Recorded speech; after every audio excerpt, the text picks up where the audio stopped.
Teka muna mga kapatid, magnilay muna tayo.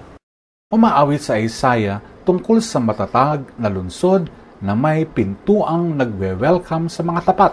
Sabi ni Jesus, ang tunay na pundasyon ay hindi ang pagsasabing, Lord, Lord, o hindi ang pagtupad sa kanyang salita. Si San Juan Damasceno ay isang court official na naging monk, tagapagtanggol ng mga holy images. Ayon sa kwento, pinaputol ng isang ruler ang kanyang kanang kamay.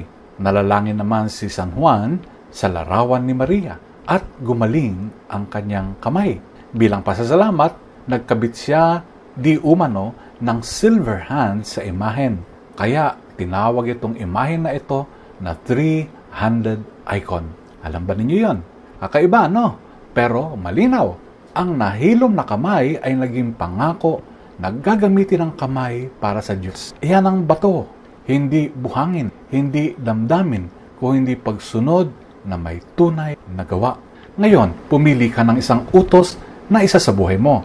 Maaaring makipag-reconcile with someone, or tell the truth you keep on avoiding, or give quietly where it hurts. Build your house brick by brick, my sisters and brothers. Prayer maybe, honesty, or mercy. So when rains come, your life doesn't wash away, but stands like that city whose walls are trust. Pagnilayan po natin ito.